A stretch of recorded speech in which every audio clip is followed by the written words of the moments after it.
as you can see, it is that time of the month again, guys. It's time to present the new branded Bystial deck profile with the ban list out of the way and Photon Hypernova still hitting the meta like crazy. I thought it was time to give you the updated branded Despia deck profile list. Don't forget, guys, to leave a like and subscribe, comment down below. My voice is cracked again, and that's because I can't get over this allergy season, or whatever I like to call it. And let's get right into this deck profile. I think this deck just became stronger, obviously with the new release of the fusion monsters, and with the fact, weirdly enough, that the tiers are now hit. The deck is obviously taking the next step forward.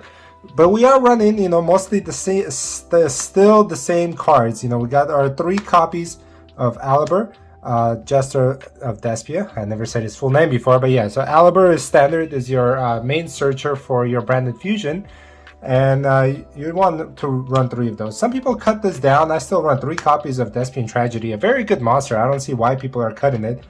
It's really consistent and really gets its effect when it hits the grave. I would still recommend running 3 copies.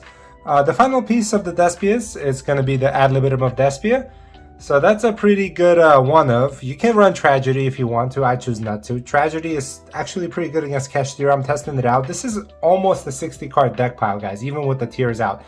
Cartesia made its way in here, and I think it made the deck even more powerful. If you haven't gotten Cartesia, I told you to get it, and I also told you to get Fusion Redeployment. Because Redeployment, Fusion Deployment, I told you, those cards are going to be like really good, and of course they are, as you can see. You got your 2 copies of Fallen of Albaz. 2 copies is sufficient. You don't need 3. You're going to keep sending them back to the deck anyway. You don't want to draw multiple copies of this, and I somehow managed to do that either way. So, and then you got 1 copy of Blazing Cartesia. She is amazing. I knew the potential of this card when it first came out. I just knew that it was missing a couple fusion monsters, and sure enough, as soon as Dusk Dragon came out, this card just took another step forward. What else do we have here? We have, to finish up our Fallen kind of list, we got Springen's Kit. The more I play this card, the more I realize that the deck really needs it. Somehow, if you get to send Branded Fusion to the graveyard, you can recycle this, and it just extends beyond any reason. And then 2 copies of Triad Brigade Mercurier. Works excellent with the new fusion monster. What is it called? I haven't learned the name yet, but the new fusion monster that requires, you're basically going to need them. So 2 copies is good. And you're only going to go for that monster is if you have a branded, a Bystial monster in your hand to banish it to get its secondary effect to get Cartesia to your hand. I'll go over the test hand and all that stuff. That'll be a different video. And then 1 copy of your Albion the Shrouded Dragon. This is your +1. You can run 2 copies if you like. I run 1. I think that's sufficient enough for me. An engine that made its way back into this deck is going to be the 2 Edgem Chains along with the spell cards. Works excellent with Cartesia yet again. I don't know what else to say. It's an excellent card. It kind of gave clarity. I think the tier elements being banned, newsflash, was a blessing in disguise, as you want to say. Speaking of tier elements, we got 1 Shiren, 1 Havness, and 1 Merly. I still play 1 of each. These guys are still pretty good. The deck wasn't actually that much reliant on them before, because the primary focus of the deck is not milling, but it does, it's kind of like a secondary effect, and I think having just 3 copies of these guys are pretty good. Plus they work with Cartesia as well. See? With Cartesia, you can just send them off to the graveyard, 2 fusions in out of 1 card. Speaking of fusions, wow, making great segues here. King of the Swamp. MVP of the deck. It's like the 6th man. You don't realize it, but it's really good. That's it for that little engine over there. And then the final engine will be your Bystials. You got your 1 Drew Swarm, 1 Baldrake, the new Bystial. You got 2 Saronniers. You got 2 Magmas, and you got your 1 Lubellian. You want to give a guess which one's the MVP of the deck of this archetype? I'll give you a chance. It's not Magma. It's not Magna. It's not a Baldrake. It's actually Saronnier. And he's going to become more expensive, I think, down the line, and more necessary in the deck, especially with with the new tuner Cartesia version of the card that's going to come out in Cyberstorm, I believe. This card plus that card, they get to basically free search for Branded Fusion. So now Branded Fusion is going to be searchable. All you need is a Branded Retribution and this guy.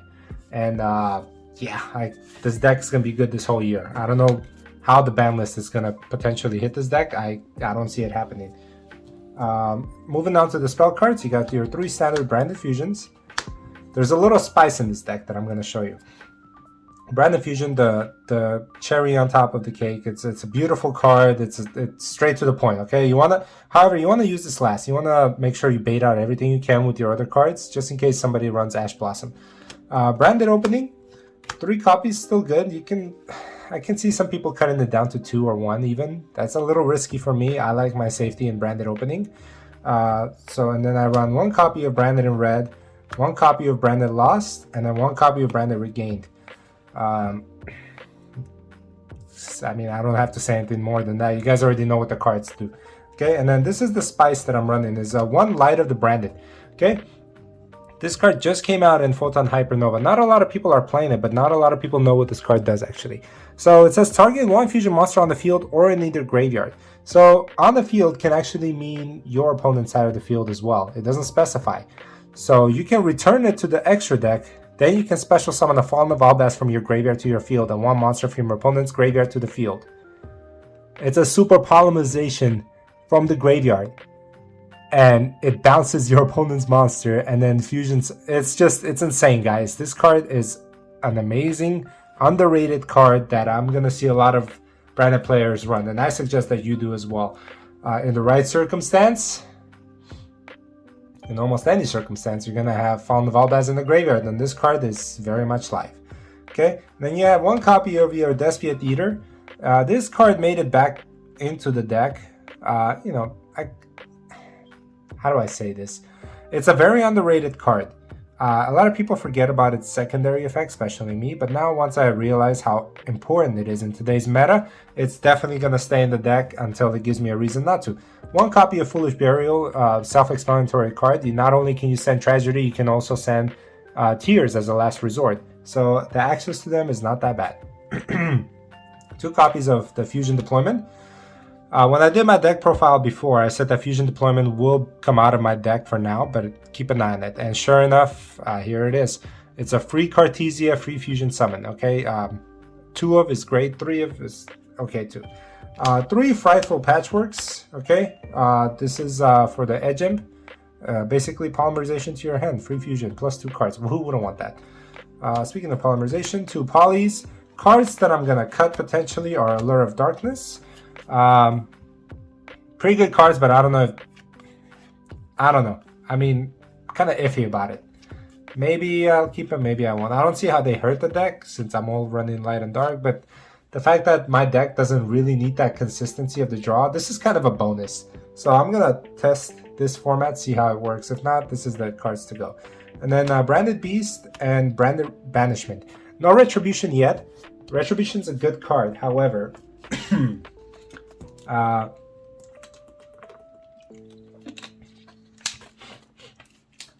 don't want to run too many trap cards knowing that I don't have that other tuner yet that gets to send along with the Bystial, Branded Fusion. So no, not yet. Not ready for that, guys. I would hold off if I were you. So that's the main deck, okay? Pretty standard, about 54 cards, I believe. Fusion Monsters. I had to make some moves around. I had to take some fusion cards out, unfortunately, and add some different ones in.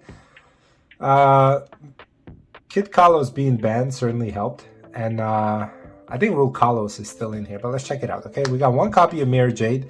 1 to 2 is good. I run 1 copy as of now. We have 1 Lubellion. And then 1 Brigand the Glory Dragon. This will get you your Mercurial to your hand. Or a Fallen of Albaz.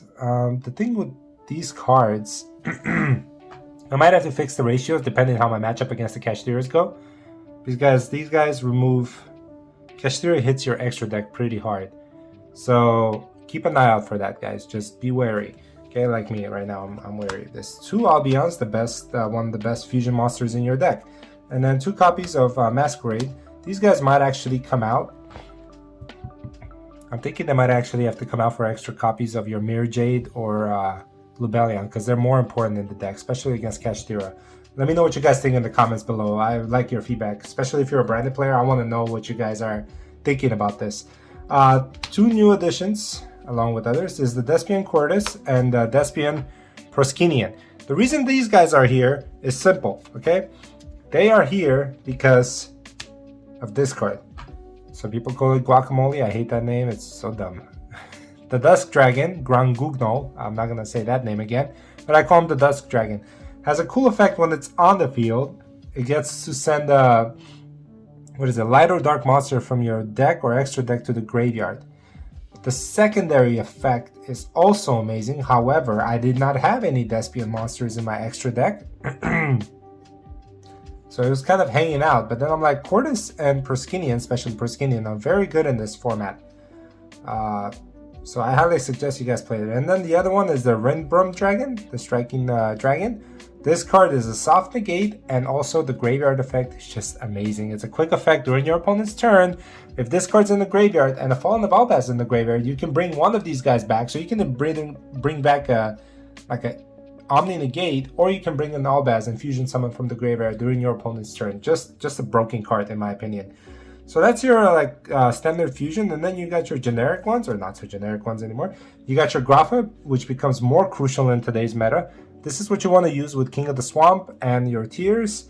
And speaking of that, Rokalos is still hanging on by a thread because of that same reason, Tear and King of the Swamp. So yeah, but maybe it'll come out once I find different cards that I want to put in there. And then you got your generic Dragos Tapelia, that's still pretty good, in the Guardian Chimera during your opponent's turn with branded, either branded Banishment or branded in red, works excellent. So that's about it, guys. That's my branded Despia deck profile in February 2023. Let me know what you guys think in the comments down below, if you want to change some ratios around, or if you think there's any cards that I missed that are not in this deck that you think would be a great fit. Without further ado, I would like to bid you adieu, and Satellar Knight is out.